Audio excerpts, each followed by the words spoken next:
From world events to Washington and New York City, here's your concise world update for Monday, December 22nd. Australian Prime Minister Anthony Albanese was booed by sections of an angry crowd at Bondi Beach on Sunday during a memorial for victims of a gun attack that targeted a Jewish Hanukkah celebration a week earlier. Israeli officials are increasingly worried that Iran is ramping up production of ballistic missiles that were damaged in Israeli strikes earlier this year, and are preparing to brief President Donald Trump on potential options for renewed military action. The White House envoy said Sunday that he held productive and constructive talks in Florida with Ukrainian and European officials aimed at ending the nearly four-year war between Russia and Ukraine. The U.S. Coast Guard is pursuing an oil tanker in international waters near Venezuela, in what would be the second such operation this weekend and the third in less than 2 weeks if the interception is completed. President Donald Trump is laying the groundwork for a far more aggressive immigration crackdown in 2026, backed by billions of dollars in new funding and a planned expansion of workplace raids, even as political backlash grows ahead of next year's midterm elections. An autopsy found that the man suspected of carrying out last weekend's shooting at Brown University had been dead for about 2 days when his body was discovered. A federal judge on Friday ordered Mississippi to hold special elections for its Supreme Court after previously ruling that the state's judicial districts violate Section 2 of the Voting Rights Act. Dozens of U.S. air traffic controllers are leaving for jobs overseeing air traffic in Australia, drawn by what they describe as a less stressful work environment.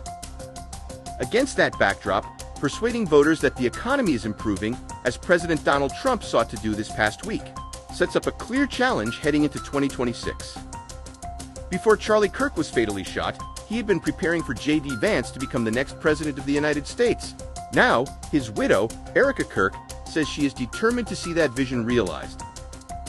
The Trump Justice Department on Friday moved to appeal a judge's decision dismissing criminal cases against James Comey and Letitia James, arguing that the prosecutor found to have been unlawfully appointed should remain in office. Democrats say they are regaining their footing, and the Democratic National Committee largely agrees. Party leaders argue that recent wins show Democrats are back on track. President Donald Trump endorsed Bruce Blakeman for governor of New York on Saturday, backing the Long Island Republican a day after Representative Elise Stefanik withdrew from the race. Zohran Mamdani will be sworn in as New York City's new mayor on January 1st, alongside a party spanning 7 blocks that will accommodate 40,000 spectators.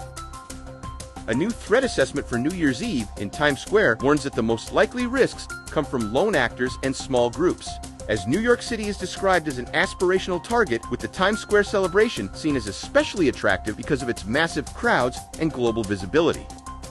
The Metropolitan Transportation Authority has rolled out a new effort to curb subway fare evasion, introducing redesigned fare gates that are intended to make jumping or bypassing turnstiles far more difficult.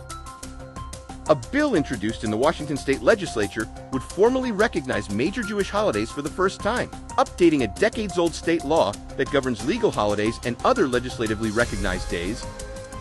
Trading volumes are expected to be subdued because of the holidays, with relatively few data releases scheduled.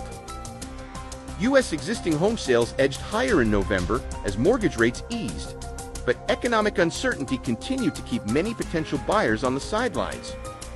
From the Middle East to Wall Street, you're up to date.